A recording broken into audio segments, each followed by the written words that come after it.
Welcome back, guys. Today I want to talk about the Sedici Sistema 3 helmet. Kind of first impressions. I just got this thing a month ago, not even, a few weeks ago. Probably put about 200-300 miles on it. I did a real initial first impressions video, which I'll link here, wherever it goes. But I kind of want to do another one talking to you a little bit more about it now that I've actually ridden with it. We're going to be kind of comparing it to my HJC IS-MAX that I've been running for the last 10 years. This thing has seen better days. She's getting floppy and things are falling apart. It's been a good helmet. These are cheap helmets. They do the job. No complaints, but we'll get into some of the differences. So first things first, stylistically, I think it looks cool, but I do want to address the elephant in the room. If you saw the other video, you're asking yourself, wow, how'd that helmet go from gray to white? Well, I'll tell you how. In the other video, I had bought a large, and I had mentioned how on my cheeks, it seemed very tight. So when you put this helmet on, okay, I don't know if you can see this, but these cheek pads, they're compressing my cheeks a little bit. And if you put it down, you can't really see, but they're compressing it even more, okay? Now, with the large, and you can kind of see the shape of these cheek pads, they really curve in a lot. With the large, they were really compressing my cheeks, so much so that I felt like I was kind of getting past the padding and almost like spreading the helmet open slightly, which was really not comfortable. And I just felt as though it was going to, over time, not break in enough to be comfortable. So I made the decision, despite my head size being large technically, to go XL. The XL also jumps you up in shell size, and it kind of gives you a little bit more height of the helmet, which I also found important because I almost felt as though my chin was hanging out and catching this chin guard. So I really thought it was important to go with an XL. Now, I don't know, maybe I would have broken enough and the large would have been fine, but I'm pretty content so far. I'll be honest, this is a little bit loose in the head, but it is pretty tight in the cheeks. So I think I was onto something there. So that's that. And then they didn't have the gray in stock. I decided to go white, and it's something different. I actually kind of enjoy having a different color. I've had gray helmets since I've been riding. So this Sedici, what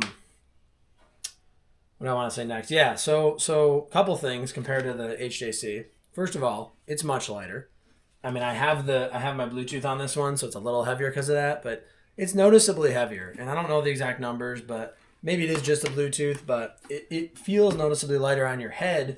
Also, because the aerodynamics, I think, are a lot better on this. It's much more, that teardrop shape, whereas this is kind of round, a little bit more round, and I just think it catches more wind, so that's not as good.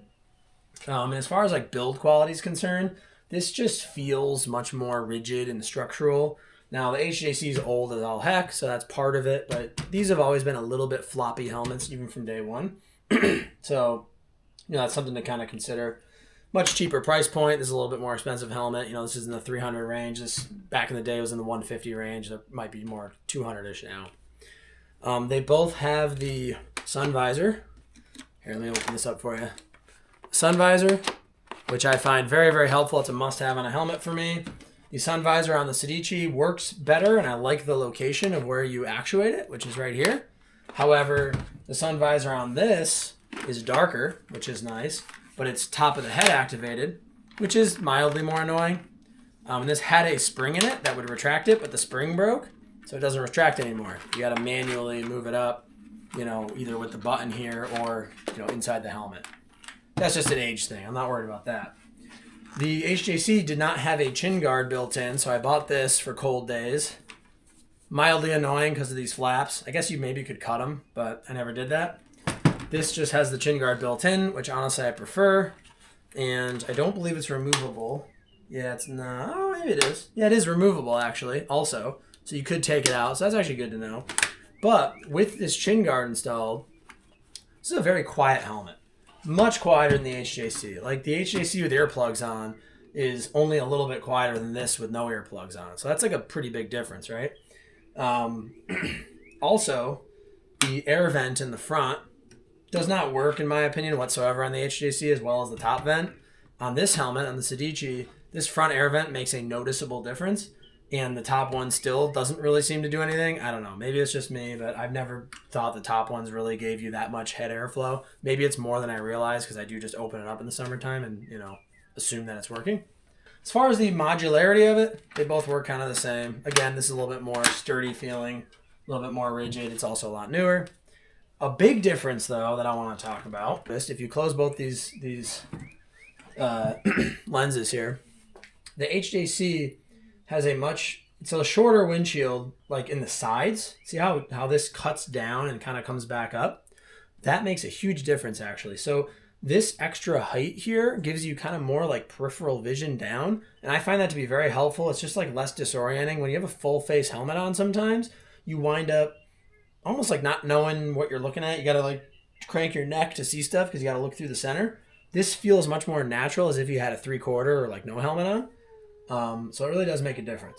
Now, the other thing is the tab here on the HJC, I actually like better for lifting the windshield up. This windshield is also very worn out, so it's kind of floppy, but it's much easier to get a finger under this with a heavy duty glove on for cold weather.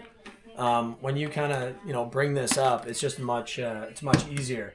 What I don't like about the Sedici is this is very, very shallow compared to the outside of the helmet. And it's hard to get a finger under this because it's so tight to the helmet when you have a real thick glove on.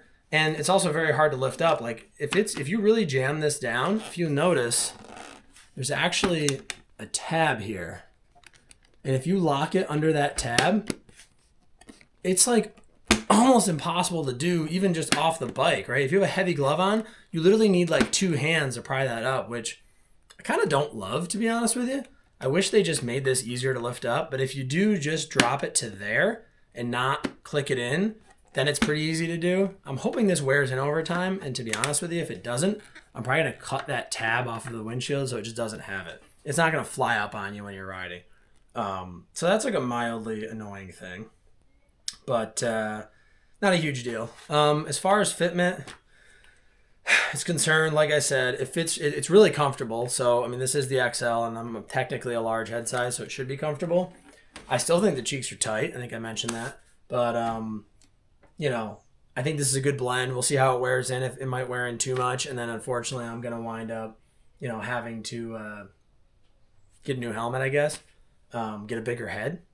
Wear a do-rag or something. I don't know. But we'll figure that out. We'll cross the bridge when it gets there. For now, this is much better in the wind. It doesn't slide around on my head.